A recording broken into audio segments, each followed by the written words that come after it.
My name is Makhlouf Haddadin. I'm Makhlouf's youngest brother. I'm 73, but I'm still the youngest. I am Layla, Makhlouf's sister, the youngest in the family, آخر العنقود. أنا جنيت حدادين أخت مخلوف الكبيرة. مخلوف بطفولته كان يدرس في مدارس الاتحاد الكاثوليكي في معين. ظل مخلوف يعني دراسته كلها ما صرفنا عليه ولا إشي، كل إشي كان هو يدبر حاله، يشتغل ويدرس ولو وصل لهيك المراحل العلمية اللي كل الجامعات الأمريكية بتعرف عنها، والحمد لله. This is Mundar Haddadin, Makhlouf's brother. There is yet another brother between himself and myself. I was preparing to go to graduate school in Germany, but as Makhlouf came back from the US and he was telling us about the US, I changed course. On my way to the US, I never forget his hospitality in Beirut when he took me and a friend of his, who became a friend of ours, Dr. Mary Kasparian, to a restaurant in Roche. And Mary, being so hopeful, encouraging, and loving, said to me, yes, you will go to the States and we'll hear about you in the papers. Meaning I would do so much accomplishment, the papers will carry my news. And Makhlouf said, he snapped, he said, of course in the papers, but in the criminal pages. And I never committed a crime.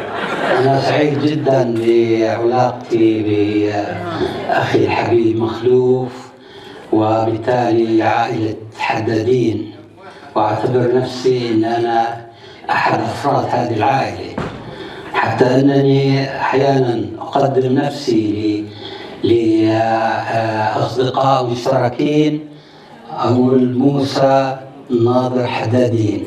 My association with the Haddadins and Makhlouf started almost 6 decades ago. Since that time, we really were partners in everything, in many activities, academic and social, and I used to spend in his lab at the American University my old sabbaticals, 6 or 7 sabbaticals that I spent in that lab, working together and enjoying the life and the work there. As Makhlouf usually says, I used to do the cooking and he used to do the dishwashing, and sometimes it turns out that I do both, especially when he has something else to do outside the home. My name is Yasser Haddadin. I am Makhlouf's, one of Makhlouf's many nephews. My role today in making a contribution to this film, I was told that I must tell a funny story involving Makhlouf. And I have to admit that I really struggled with this, because one of my earliest memories of my uncle Makhlouf was not really funny, but it was rather sad. I must have been 4 years old, and I remember feeling sorry for Makhlouf, because I thought he had the worst luck in traveling. You see, at that age, I was accustomed to my dad bringing back with him treasures and surprises whenever he traveled. And I didn't expect anything less from my uncle. But whenever he came to visit us in Amman, I inquired about my present. His response was always that the airline lost his luggage, along with the gifts and the presents that he brought for me. And this happened repeatedly. And I remember being disappointed that my presents were lost, but I also wondered what he did for clean underwear. I want to say something about how considerate Makhlouf is. When he finished his sabbatical year in 72 and came back to Beirut, he was looking for an apartment to rent. He found a nice one which he liked very much, and he saw the landlady, made the contract with her, and she offered him a Pepsi, and they were happy, and he came home, told me that, to my home, because I was living in Beirut at that time, and told me that he found a very nice apartment and he will be moving soon. So In the morning, when we were at breakfast, he told me, you know, Leila, I don't think I'm going to take this apartment. I told him, why? He said, you like it, it is nice, and I saw it was nice. He said, because this apartment has no balcony, and if my mother comes to Beirut, she has no way to go outdoor. So I'm going to cancel this even if I lose the down payment. So he went back to the lady and he told her that, I'm sorry, I can't rent the apartment and so on. She told him, okay, I will give you back the down payment, but you have to pay for the stamps that were put on the official contract. He paid around $80 to $90. And when he came home for me again, he told me that was the most expensive Pepsi I ever had. My name is Ghalib Zarakat. I'm Makhlouf's brother-in-law. In 1969, Layla and I agreed to get married. And Makhlouf being my friend, it was appropriate for me to go and to inform him of our decision and ask for his blessing. So I went to Beirut and met Makhlouf. I told him the purpose of my visit. And Makhlouf looked at me and said, look, I want to warn you. I will tell you what I have exactly told Layla. I lived with her for 5 years, and I told her, if one of my friends will come to ask for your hand, I will tell him the truth, that you are lazy, that you like to sleep, that you don't know how to cook, that you don't know how to take care of the house. But if somebody that I don't know will come to ask for your hand, I will immediately agree and get rid of you. Knowing Makhlouf's sense of humor, I thought he must be kidding. But as the years passed by, I came to realize two things. The first, that Makhlouf was very sincere in his advice and warning to me.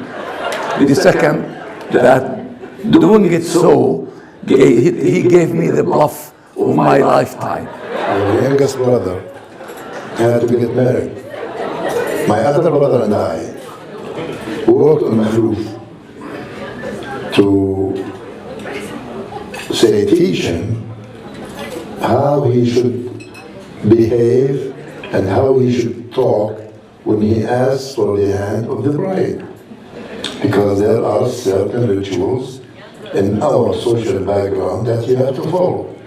The most important, though, is when you come in, the bride's family and their friends would receive us, and you sit there, then they bring the coffee, Arabic coffee. Rule number one, that you cannot deny or deviate from. Rule number one, that's how we were indoctrinating it. Rule number one, do not ever stretch your hand to the coffee or take it at all. Just grab it and put it right in front of you. Then came the coffee. What we indoctrinated Makhlouf to do, all of a sudden evaporated, and there he goes, Makhlouf. Grab the cup of coffee and drinks it before we brought the subject to the fore. And so the Lebanese guy standing next to Anwar, and I was next to Anwar on the other side, the Lebanese guy asked, who is that fellow? And Anwar said, we don't know him, we don't know him. So he denied he is one of us because he broke the rule number one. Then we asked Makhlouf after the whole thing was done, how did you do it? He said, the bishop was talking to me and asking me, when are we going to celebrate your own wedding? He said to Makhlouf. And Makhlouf answered back, after you, Sayyida, when you get married, I'll get married. I'm going to tell an event about Makhlouf that happened in the 50s of last century, whereby Makhlouf participated in what we call in Arabic Mubaraz Sha'riya. Makhlouf was in high school by then. but Makhlouf came out to be the winner. Now, Monder, my elder brother, and of course younger than Makhlouf, ran home and told him, Yama, Makhlouf أخذ جائزة, Makhlouf had a present. Then he said, a prize. Then she said, what kind of prize? He said, a book. She said, whoa, go away, I thought it was money. I would like to talk on this occasion, about Makhlouf's poetic characteristics. Makhlouf composed poetry, and the earliest I can remember was 1955. He must have been at the time 20 years of age. And I memorized this poem at the time because I thought it was good. And it is some kind of a love poem. He says, أنا للسمراء ما دمت بروحي أفتديها وأنا النشوان بالخمر الذي من شفتيها وأنا من كابد الآلام في حبي إليها فأنا والشعر والإلهام رهن في يديها. طيري يا فتاة روحي وطيري في سماكي أنت أنشودة فنان ولحن من ملاكي وردي في نشوة الحب وهيمي في هواك وهبي الكون من البهجة ما فاض سناك أنت للحب تكاملت فهل لي من لقاك أنا يا فاتنتي أصبحت من صدك عودا أتمنى قربك المنشود أستجدي العهود فلكم حطمت كاساتي وكم عودا وعودا أرفقي بالعاشق المتبول من بات شرودا وهبيه العودة واللقيا ليهنى ويسودا. That was 1955. So we got the habit of him addressing me with poetry and me responding to his poems with yet another poem. I really feel very grateful to Makhlouf for all what he really has done for me, and he gave me opportunities at the same time that we were really partners in many things. With a certain vacancy in his heart to be filled later by someone who meets, and that vacancy has been occupied by Makhlouf. I'm very happy and proud, and congratulations for Makhlouf, and I feel that the celebration also touches on me as much as it touches on Makhlouf. I have the honor to be speaking today, representing his nieces and nephews in expressing our love, appreciation, and good wishes for many more years to come. Today we are celebrating Makhlouf's 80th birthday and also honoring over 50 years of service to scientific advancements in academia. To his family, Makhlouf is a role model, embodying strength of character, courage, integrity, discipline, and service. While he may be known to be a very accomplished professor of chemistry, to us, he is a professor of everything interesting in life. Science, politics, history, theology, literature, and in my case, even tennis. Makhlouf is the real celebrity in our life. That night at the restaurant in Washington, D.C., he outshone Tom Cruise in my eyes. And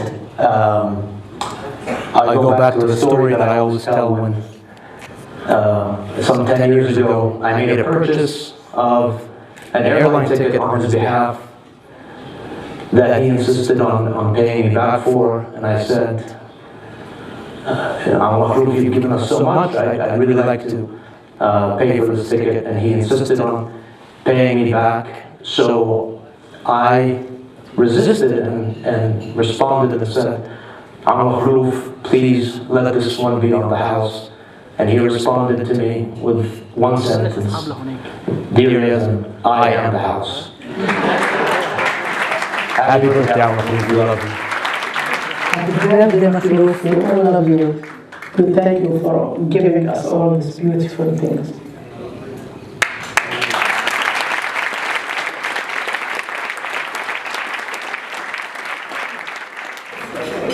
It gives me great pleasure to stand before you today in honor of our dear professor, Dr. Makhlouf Haddadin, as I speak in the name of students who were taught, or for a better word, were inspired by Dr. Haddadin.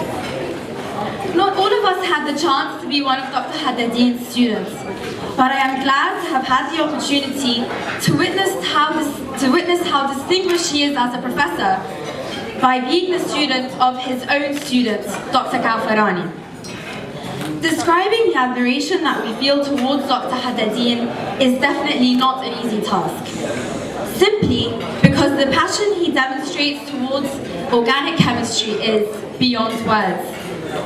It feels like he witnessed organic chemistry in the making, and that's the beauty of his teaching. We not only get to learn about the science of reactions, but also the history behind them. And in that way, each class becomes a delightful mystery. Is it going to be a class on culture, history, literature? We can never tell, because the room is always filled with romance and molecules. His analogies are endless. Even the most difficult concepts become light-hearted, and the result of his impact can be seen in the numerous generations he raised who are now all over the world. Hence, it is an honor to represent students whom he has been and continues to inspire till this day. We wish you many more years of health, new discoveries, prosperity, and fame. Thank you.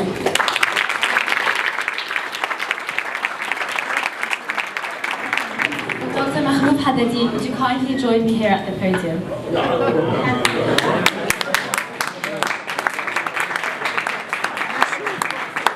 I would also like to ask all the members of the Organic Chemistry Club who are present here tonight to join me here at the podium. I ask Dr. Kaafarani, the advisor of the Organic Chemistry Club, to join me here at the podium.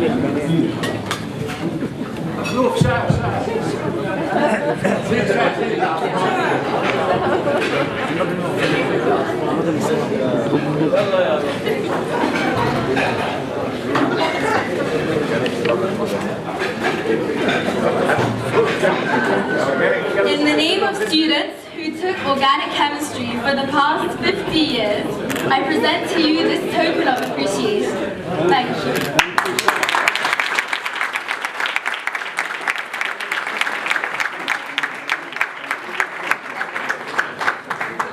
I am speechless.